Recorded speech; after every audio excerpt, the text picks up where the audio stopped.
Well, hello and welcome to Hong Kong for the final time on this Liverpool tour. I'm at Hong Kong International Airport, sat not at Louis Vuitton, but near Louis Vuitton, overlooking Gordon Ramsay street food, which may or may not have just been, because most of the establishments here, it's currently just coming up to 10 a.m. Most of them only serve stuff that I probably wouldn't want to eat for breakfast, your ramens, your katsu curries, these sort of things, your proper Chinese noodle sort of things. Beautiful food over here, but not at 10 in the morning. So I've had a proper traditional English brekkie and just waiting to board the flight over to Tokyo for leg 2 of Liverpool's tour. And this video is going to be just a quick recap of things you may have missed, or things you maybe some little side stories from the leg of Hong Kong. Liverpool have obviously been here for, I think they landed on Monday, so they've done a full week in Hong Kong. Virgil van Dijk and Slot both said last night they've not actually had much time to explore because, as we'll come on to, the fans are just like crazy over here. They're everywhere. Liverpool players have just been mobbed wherever they've gone. They went to a shopping centre the other day and there was just so many fans. They went for a walk and they had to come home early because the level of craziness of the fans, and we will come on to them because they've been brilliant. I've spoke to plenty of them out here and all of them have been just really nice guys and really passionate about Liverpool. Now, one of the funnier side stories, I suppose, from this tour, or maybe from back home, is this account on Twitter that seems to have duped quite a few people, including the Liverpool players. It's called Anfield Papers, and they're basically making stuff up. It does say it's a parody account, to be fair to them, but they're basically making stuff up and then putting a source next to it, which has a very similar name to the journalist who cover the club. So it'll be my name, but without the underscore on the end on Twitter. And a few of the other journalists as well with slightly altered usernames. But Andy Robertson in the mix zone last night, talking to the Anfield Wrap, he was asked, I've seen you, I think Gibbo asked him, John Gibbons said, have you been made vice captain then? He was like, I've seen the rumours and I've had people texting him. So clearly loads of people are falling for this account, and I'm not sure how I feel about that really. Maybe funny for a day or two, but who really cares now? And when I was speaking to Virgil the other day, Virgil van Dijk, the first thing he said to me was, I saw you did a story on this, and I was like, no, definitely didn't write that. It was something to do with, it was a made-up quote that one of the players said about one of the other players. All good things. It wasn't like a dig, but he was like, where have you had that from? And I was like, no, this is not a real account. So really, I think that they've had the fun now, but now the players are, that Andy Robertson may have been duped into thinking he was vice captain. Maybe he still will be. I do think that it does seem to be leaning towards Mo Salah becoming the vice captain. Arne Slot, maybe this week will be the week that he does name that. But I don't think it really matters that much because there is that leadership team with Robbo and Mo Salah and Alisson. But the vice captaincy should be named this week.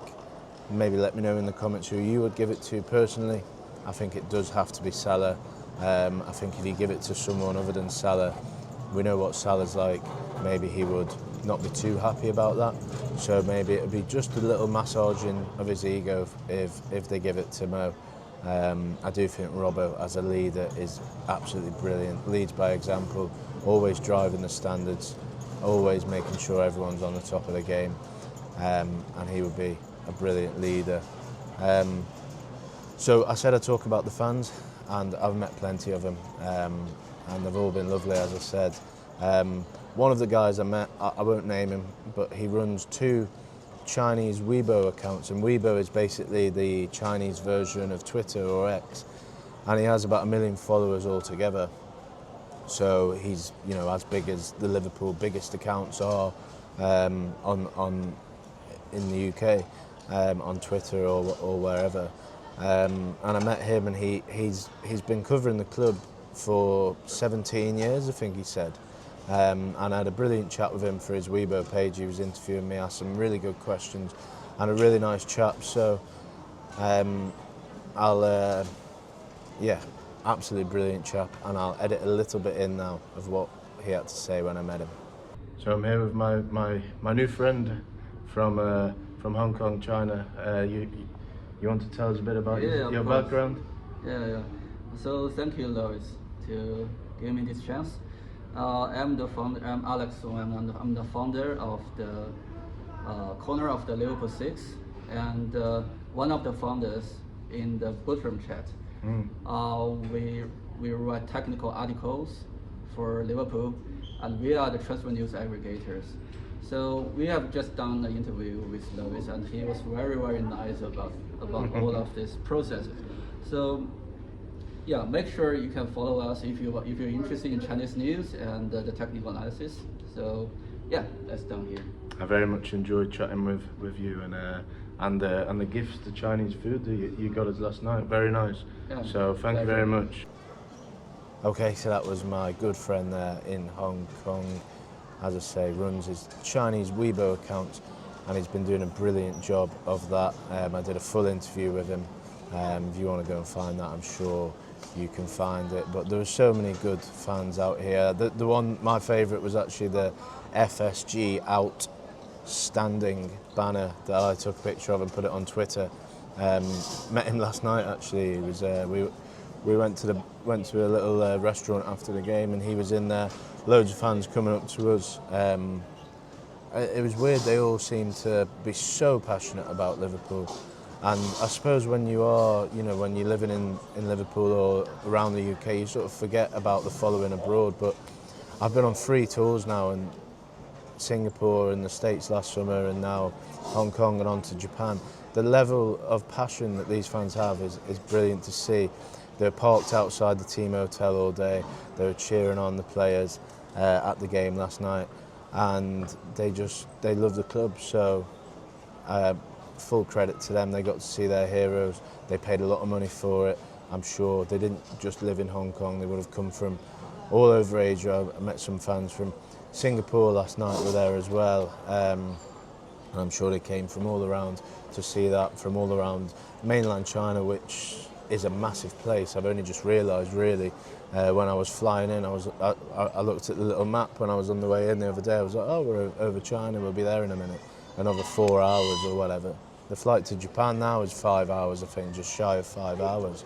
But yeah, another thing that I thought would be worth discussing is just how Arne Slot structures his pre-season tours, because they are different to how Jurgen Klopp used to do it. So when Liverpool would go to Asia under Klopp, he introduced something that was known as tour time. So obviously you've got the UK time and you've got the local time in Asia, but he would get everyone to adjust their phones, their watches, to a time in the middle to reduce jet lag symptoms. So let's say, for example, it's midday in the UK, it's 8 p.m. in Singapore.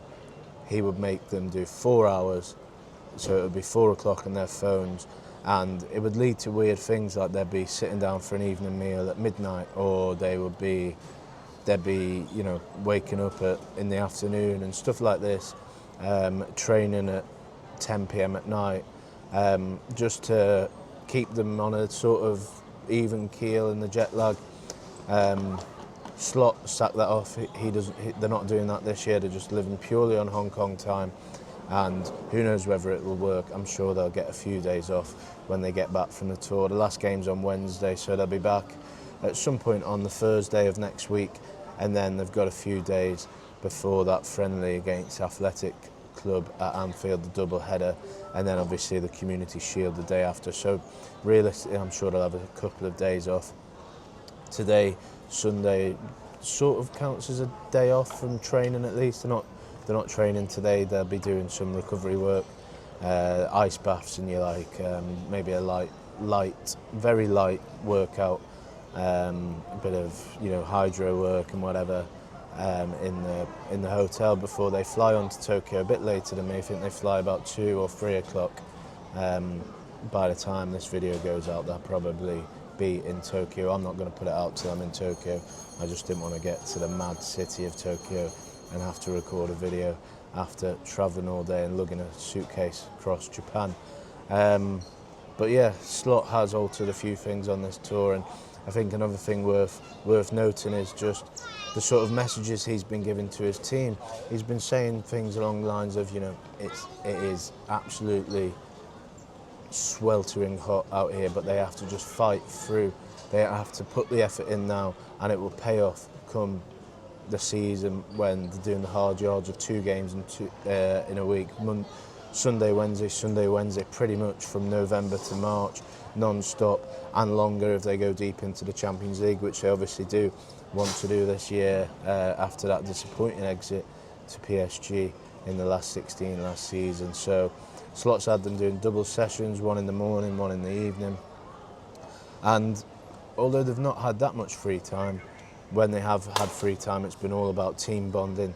There's a lot of new players, so the leadership group have been welcoming them in. Hugo Ekitike, as we know, flew in on Thursday, I think it was, or Wednesday. Liverpool have got their own chefs out here. They've got loads of support staff out here. If I walk around the team hotel, it's just swarming with people in Liverpool tracksuits. So the amount of staff, I wouldn't want to put a number on it, but it's definitely over 100 at least. I would estimate, and that goes down to the commercial team as well. Richard Hughes flew in on Friday night, landed on Saturday, and then was in straight. Well, not straight. He had a bit of time, and then he was at the game last night, and I'm sure he will be on the plane to Japan today.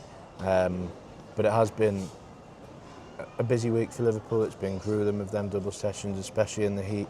They've been doing a lot of work, a lot of tactical work, a lot of meetings. Another thing that may be worth discussing is the new coaches that have been on board for this pre-season. Javi Valero, the returning goalkeeper coach, has looked very active, and his warm-ups were slightly different yesterday to what we're used to. Alisson and Mamardashvili and Freddie Woodman seems to be playing a big role as well. From a few people that I've spoke to, he seems like quite a character, actually, quite a funny guy, and I'm sure that'll be good for the dressing room morale. Woodman, of course, has had a decent career, mainly at sort of championship level. But it's weird, the role of the third choice goalkeeper is actually quite a big one, I think, in the modern day game. If you look at different clubs around the Premier League, well, obviously Liverpool had Adrian until recently, and he was a big role in the dressing room. City, of course, had Scott Carson, who must be about 40 now. He was at Liverpool about 20 years ago. He's got a Champions League medal from Istanbul, and probably another one from City's winning Istanbul, which is a crazy statistic, really, considering he probably only played once, twice, 3 times for City. But he did play a big role, and the same around the Premier League with, Chelsea had Bettinelli, and United had Lee Grant for a bit, and it is a big role, and Freddie Woodman does seem to be a nice chap and have a lot of character, good for the dressing room, good for the younger players, good for the younger goalkeepers like Georgie, Mamardashvili, and the 2 youngsters on the trip, Miskior and Pesci. And obviously the other new coach is Gio van Bronckhorst, who, this is only from my observation last night, seems a little less hands-on-y than Johnny Heitinger, who's sort of running around the pitch doing the training drills and stuff. But from what I've heard, he's still keen on the detail, keen on those individual chats. If you want to go back and find it, I've done a full video about Van Bronckhorst, speaking to people who work with him at Feyenoord and Rangers, so you can hear all about what he's like. But they are just sort of 5 little side stories from the tour so far. On to leg 2, on to Tokyo, flight in exactly 1 hour's time, so I'll see you then.